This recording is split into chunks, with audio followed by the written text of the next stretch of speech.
I want to welcome everybody to the Border Security Summit here in Del Rio, Texas. And at this time, I'll turn it over to the governor and his staff, Governor Greg Abbott.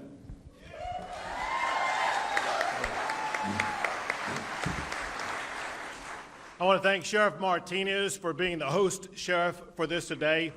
Give it up for Sheriff Martinez.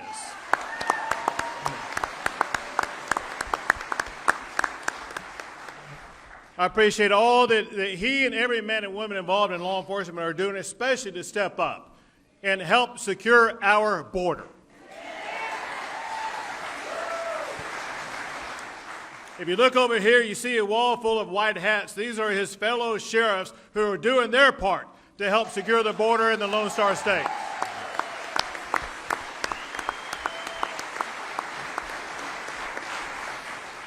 Listen, one thing that we talked about, we've been in meetings all day, and one thing we know, and that is a border crisis is plaguing the farmers, the ranchers, the residents of the entire border region. Fences are being mowed down. You have livestock and crops that are being destroyed. You have homes that are being invaded in neighborhoods that simply are not as safe as they used to be. Law enforcement. Your law enforcement officers, they're having to redirect their resources to deal with the border as opposed to deal with what they normally deal with, which is keeping your community safe every day. County judges and mayors. County judges and mayors are facing skyrocketing expenses because of the border crisis. Change is needed to fix the border crisis problem.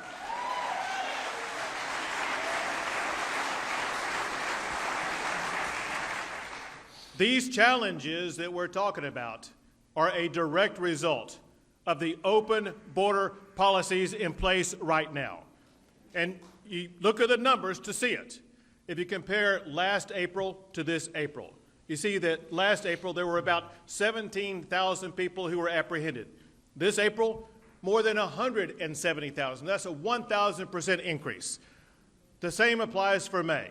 In May of last year, there were about 23,000 people apprehended. This May, more than 180,000. It is out of control, and a change is needed.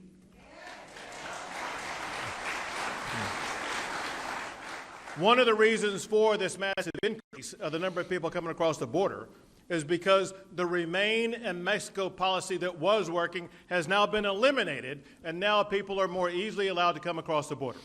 Another thing is that there's a difference in commitment. There used to be a commitment to say we are going to secure our border. Now the commitment is anybody who wants to come in is going to be allowed to come in. A change is needed.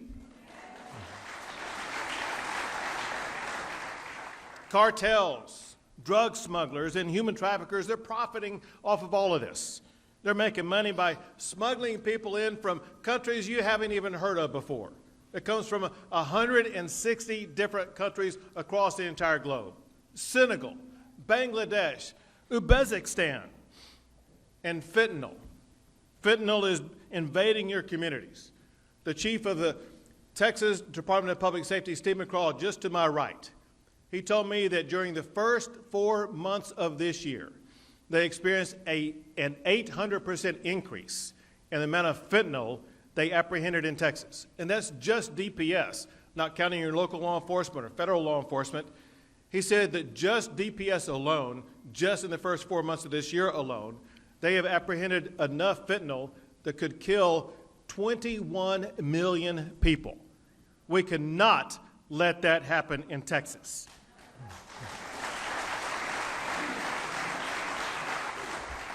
So let me tell you what we have been doing, and let me tell you what we are going to do. Our initial response to all of this, our initial response to the new administration's open border policies was to create what's called Open Lone Star. It's an effort that combines the Texas Department of Public Safety and the Texas National Guard, where I deployed more than 1,000 Texas Department of Public Safety officers, as well as National Guard, to our border to begin the apprehension and arrest process of people coming across the border. The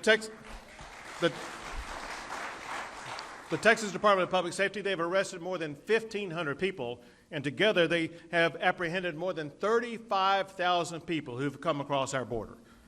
But what we've done already is more than any state ever in the United States. But one thing we realize is that far more is needed. It is needed for very simple reasons. We need to recognize that the numbers of people coming across the border are just going to continue to increase unless we change the game plan. The location where they're coming across the border has already changed, and those who live here in Val Verde County have seen that. It used to be highly focused in the Rio Grande Valley region. Now we see a massive increase in the number of people coming across the border where we are right now, which is in Val Verde County. And the people coming across, especially in Val Verde County, are changing also. It's not so much the unaccompanied minors. You have very dangerous people who are involved in human trafficking, drug trafficking, people that if you encounter, you don't know if you're going to walk away safely from. You should not have to face that danger in your community. A change is needed.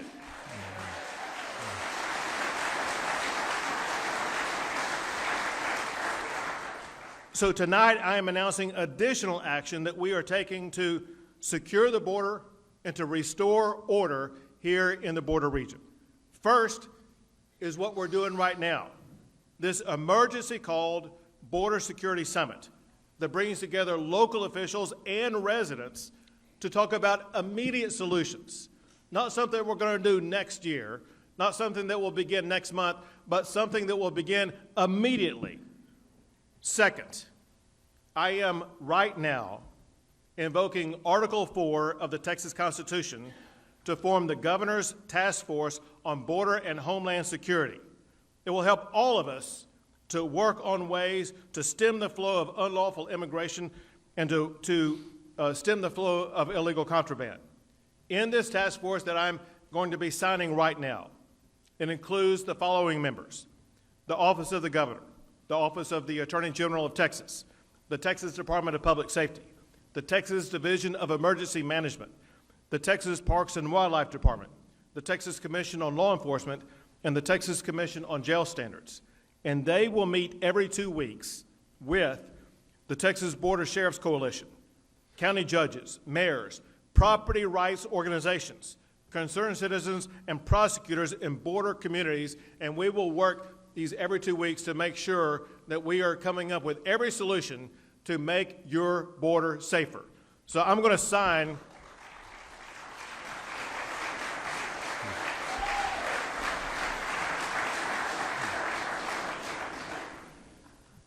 this Governor's Task Force right now.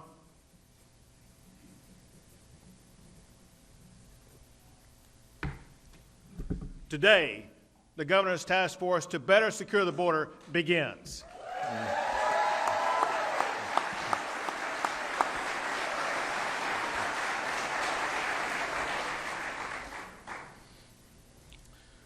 Third, see these documents right here? This is just one part of the budget that the Texas legislature passed this last session. Included in the part of the budget I'm holding up is an allocation of more than $1 billion by the state legislature for border security in Texas. And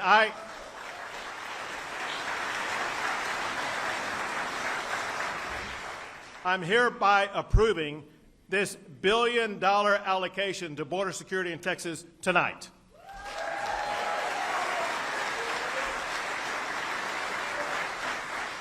This will add more boots on the ground. It's going to add more aircraft and drones in the air, more boats in the water. It's going to provide the resources that you need to begin to step up and more meaningfully address the border challenges that you face. Fourth, I have already issued a gubernatorial disaster declaration for 34 counties that requested assistance because of the border security. So this is the first time I've seen a gubernatorial disaster declaration made for such a cause. Typically it's for things like hurricanes. This, however, is a disaster that we're dealing with on the border and it deserves a governor's disaster declaration to provide you the resources and the help you need immediately.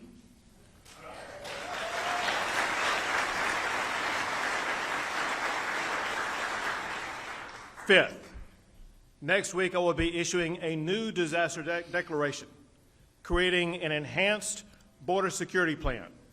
This plan includes an intensified focus to make sure that we make it even more difficult for people to come into the state illegally, and to make sure there are consequences for people who come into the state illegally. What this will do, it will focus on making arrests. The Department of Public Safety will work with local officials to arrest anyone who enters our state illegally and is found trespassing, engaged in vandalism, criminal mischief, or smuggling.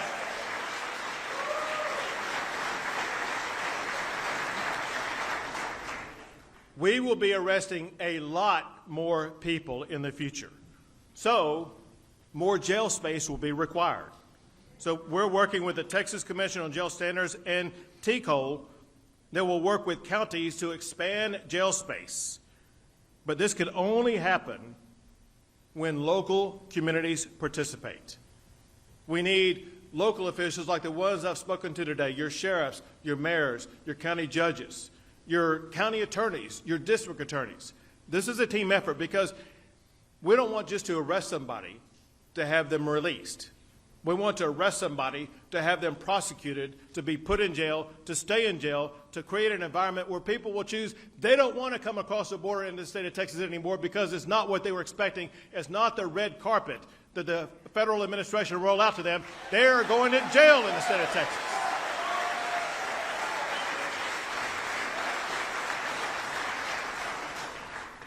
Sixth, the ability to arrest will be enhanced by building border barriers.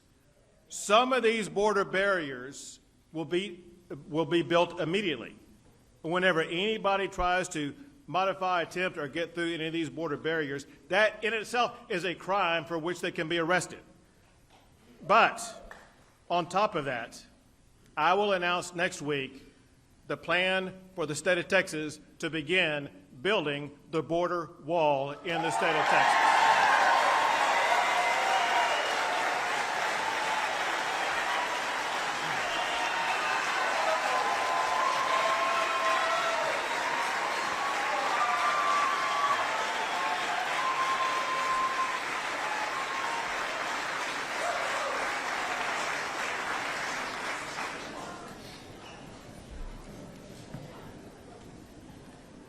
Seventh, one thing I think we can all agree on, the border crisis is bigger than the state of Texas. It affects the entire country. The spread of deadly fentanyl is just one example. We need other states in the United States of America to join our effort. So tonight, at this moment, Arizona Governor Ducey and I are invoking an interstate compact power that empowers states to help one another in times of disaster and emergency. We're calling on other states to send reinforcements. Our greatest need is for law enforcement officers, equipment like drones and helicopters, and jailers. Right here is the interstate compact that I'm going to be signing.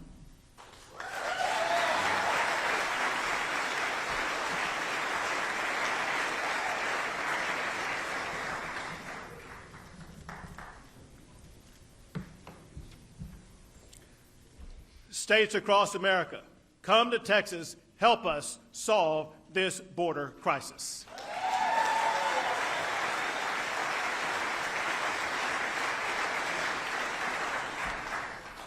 Eighth, landowners need relief too. It is wrong that they are left to foot the bill for damages caused to their property by people who are here illegally. The federal government should pay for those damages.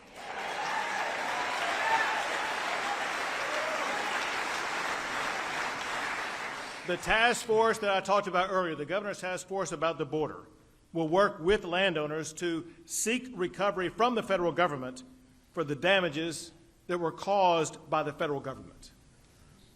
In closing, let me just add this. Contrary to the way some people have acted, the border crisis is no laughing matter. This is something that also is not a tourism site for members of Congress to make an annual pilgrimage to and see the border, then go back and do absolutely nothing at the federal government level to solve the crisis.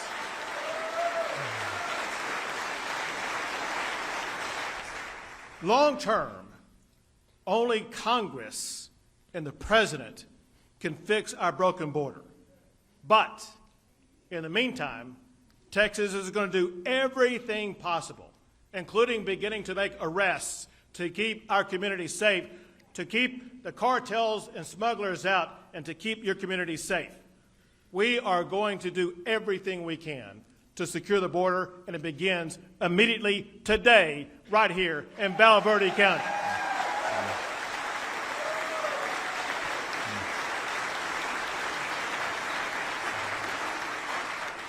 A leader of the Texas response for years now has been the director of the Texas Department of Public Safety, Steve McCraw.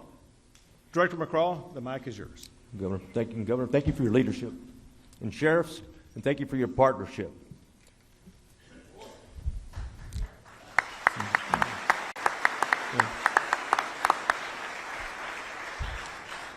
Well, since this is not working very well, Governor, I'm just going to go ahead and talk if you don't mind. There you go. Well, there we go. Okay. Okay. Something Texans have known for a long period of time in terms of South Texas and certainly all across the border is that the consequences of an unsecure border is substantial. It's felt in stash houses. We listened to the mayor earlier talking about it. We talked about high-speed pursuits. We talked about in terms of organized criminal activity. There's nothing more significant in terms of a crime threat in Texas than the Mexican cartels and their collaboration with violent gangs throughout the state, including transnational gangs. The governor launched Operation Lone Star, and we launched this specifically to address some of these particular threats. And the operational goal, like all law enforcement professionals, is to prevent crime from happening. At the end of the day, though, you have to enforce the law to be able to do that. And some of the issues you see in terms of problems that we listen to for landowners, in terms of going through fences, in terms of all the things, in terms of invading homes invasions, all these things are happening, but yet the consequences are not left solely on the border. The consequences are throughout our state and really throughout our nation. And Mexico pays a substantial consequence because of the unending demand for trafficking, drug trafficking that occurs, and they are the most significant domestic threat to violence, but certainly in Mexico, domestic threat to their existence.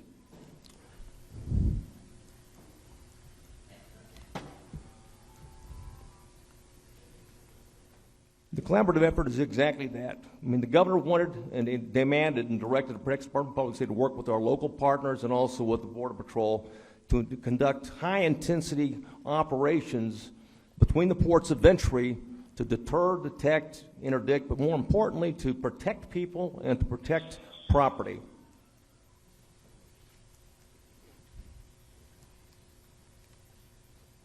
The tactics utilized by the cartels are well known by our law enforcement professionals.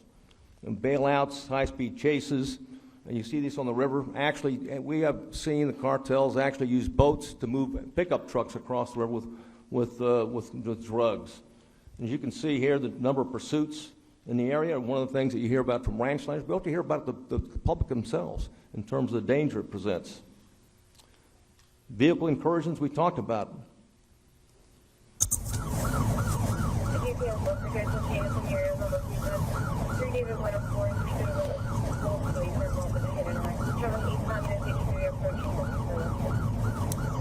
Vehicle is driving in the center lane, speeds 85 miles per hour. This is what your local law enforcement professionals see every day along the Texas-Mexico border. This is a trooper in pursuit.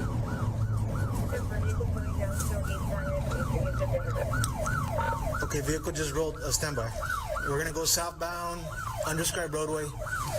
One occupant, one driver. Got a flat tire. What the Mexican cartels do, they collaborate and coordinate. They have scouts on this side of the border, and they run interference and have even secondary vehicles that support the smuggling operations. Charles, 1404 West School. I can pit if needed. No, we're good. We're good. We're coming up to a dead end coming up. Just give us a space. It's probably gonna 10:50 in a bit. No traffic. Let's go. No traffic. Yeah, for no traffic, still southbound, but I don't think you get it. He's gonna lose control on his own. We're giving him some space. They're talking with cartel operatives that are on the other side of the river. And watch this. Throwing a log in front of the trooper.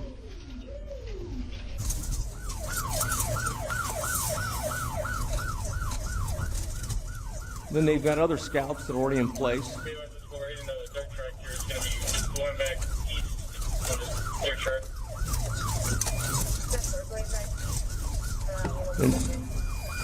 And this is what you'll see troopers and deputies and border patrol agents deal with every day.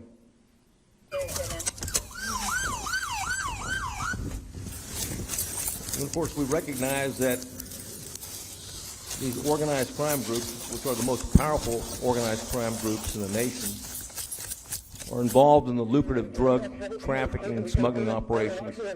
And right here, they're doing is they're protecting the amount of money they got invested in this particular drug load. Because that vehicle, as you'll soon see, was directed and headed back to the Rio Grande River, splashed down to the Rio Grande River, and they had already coordinated with boat retrieval teams that are operated by the cartels. And that's what's going on every day.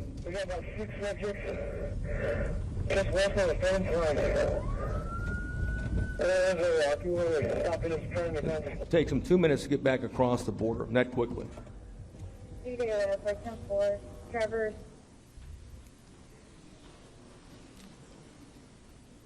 Here's one of the things that Governor deployed. He wants us to use all our assets. We've got over 100 UAV teams, and this is in a UAV operation, and you'll see directing a Border Patrol agent into a rest location of an individual.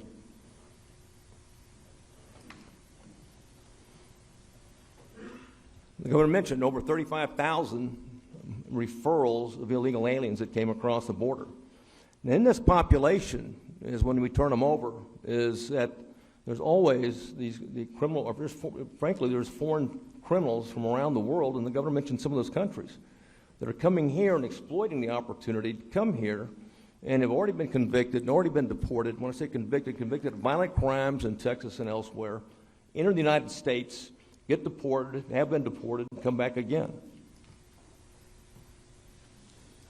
Weapons, okay, so we always know about the cartels' involvement in marijuana, cocaine, methamphetamine, heroin, and now fentanyl, and they dominate those markets, and they have factories in Mexico producing those things. But weapons are very important to them because they're engaged in a violent war between themselves and with the government of Mexico, and as you can see, those are the type of seizures that happen in Operation Lone Star. And you'll notice that there's a 50 caliber sniper rifle at the end of that.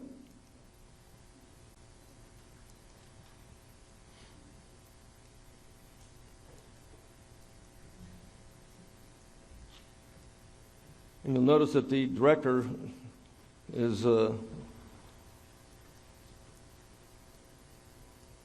not doing a very good job with a PowerPoint presentation, but it's another thing. The Mexican cartels have always done a very good job, unfortunately, of seeking and recruiting our children along the Texas-Mexico border to support their cartel operations, smuggling operations.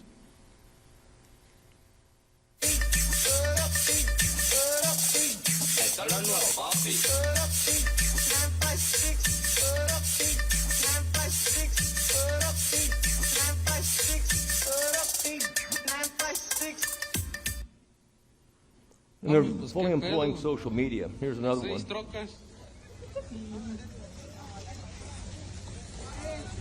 Las 6 trocas y estaba llegando una. Ese güey. This is on private property in Texas. 150.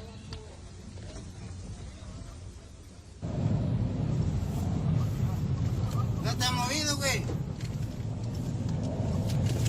In half a mile, your destination Chécale. will be on the right.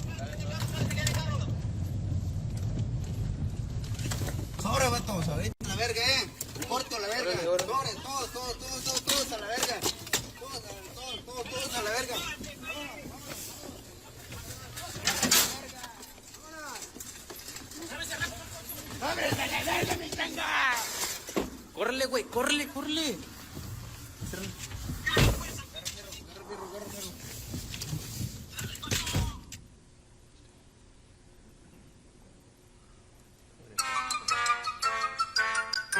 I mentioned recruiting our children to run smuggling operations in the Rio Grande Valley, Del Rio sector, El Paso sector as well in terms of smuggling.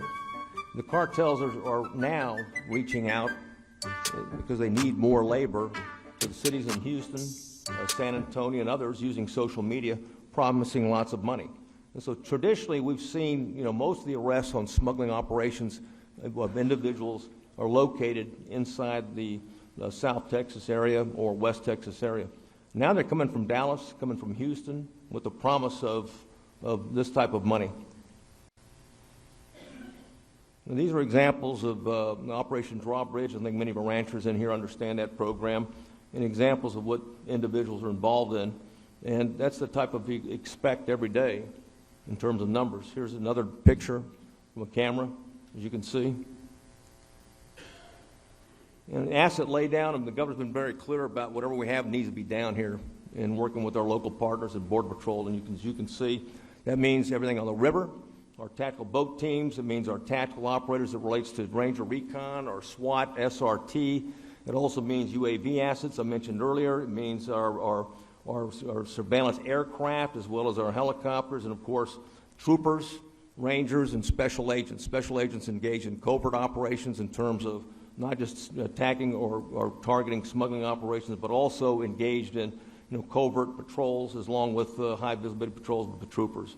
Importantly, in this framework is fully integrated with our local partners, with our sheriffs, making sure that we're fully coordinated in that regard. They know what's going on, and we're working with them in that regard, and the same thing with the U.S. Border Patrol.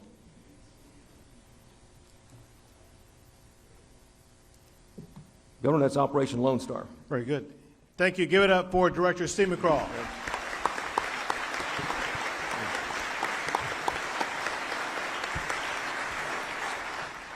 I want to thank the men and women who wear the uniform of the Texas National Guard. They have been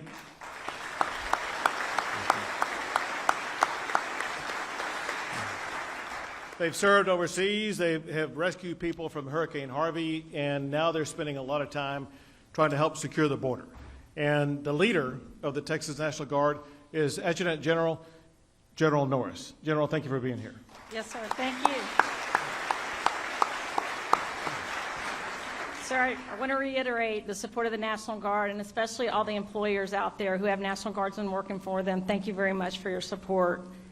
First of all, I just want to talk a couple of things about how the National Guard, your Texas National Guard, is in support of the border security mission. Currently, in March of this year, Governor Abbott called the Guard up in a state active duty status in direct support of the Department of Public Safety. Over half of our soldiers on this mission live and work in the area where they are, as well as over a third of them are Spanish speakers. The mission currently that we're doing is we are an expanded listening post and observation post for the Department of Public Safety, and also coordinating with local law enforcement through DPS. When we're doing those LPOPs, we have interconnected fields of view, so we can see the whole river in the area where we are. Right now, mainly it's been in the Rio Grande Valley, but we're going to be expanding based on today. With that, though, we help DPS have expanded eyes and ears on the border. We also bring night vision capability and multi-sensor systems to sense people coming across the border. We also have our counter-drug program, which has been a long existing program, but with that program, it also brings aviation assets, limited, but they do have aviation assets, which is a good thing. We also are assisting when immigrants, we may have large groups that come across the border. If they surrender to us or to our soldiers, we will hold them until DPS or Border Patrol can come and make sure they're secured. And so with that, those are the things that we're doing now, and we look forward to continuing to support DPS on the future part of this mission. And Governor, they're doing a great job. Nothing wrong with it. Thank you, General. In Texas, we have probably the best state emergency and disaster response team in the United States, and it is headed up by Chief Nim Kidd, Chief of the Texas Division of Emergency Management. He is here because he is in charge of helping the state respond whenever the governor declares a disaster like what I've declared for this region because of the border crisis. Chief Nim Kidd will be heavily involved in working with all of your local officials as well as some of the residents as you respond to this crisis. Chief Nim Kidd. Thank you, Governor.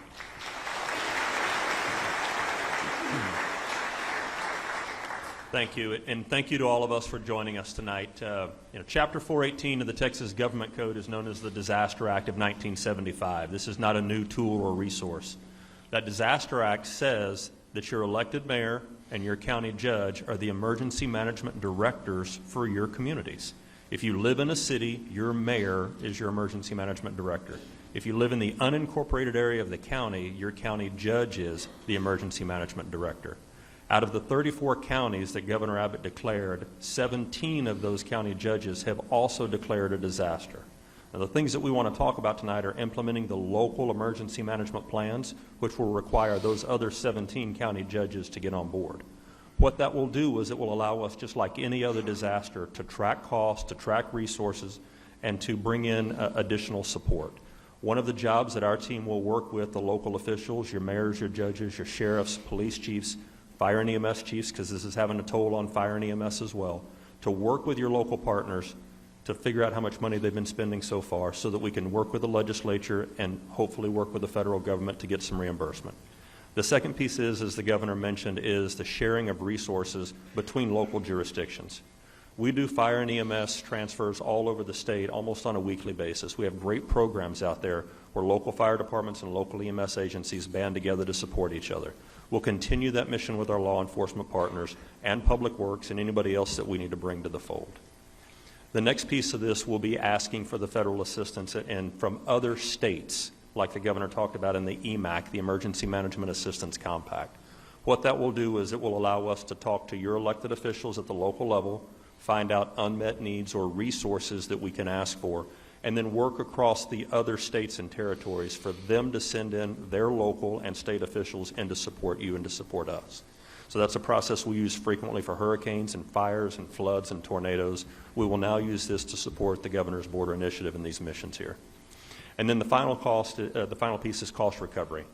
The far majority of our time we work with cities and counties and certain private nonprofits to track the expenses and apply for federal assistance. This will be two parts for us. We will track those expenses and work with the governor's office and the legislature to make sure we're funding your local emergency services, and that'll be their job to figure that out. But the most important piece that I want to turn on here in a few weeks is a product we use for individual assistance. So where you have had uninsured loss to your property, we're going to give you a website to go to and a little QR code to fill out. And much like your car insurance now, where you take a picture after a wreck and send it in, we built a platform where you can start tracking your damages, and we can work, as the governor said, to try to get the federal government to reimburse those expenses.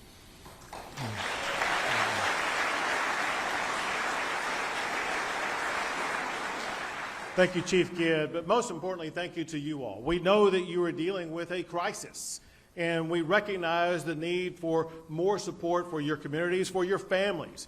And I want you to know, the state of Texas will do everything possible to secure the border and to keep your communities safe. Thank you all. God bless you all, and God bless the great state of Texas.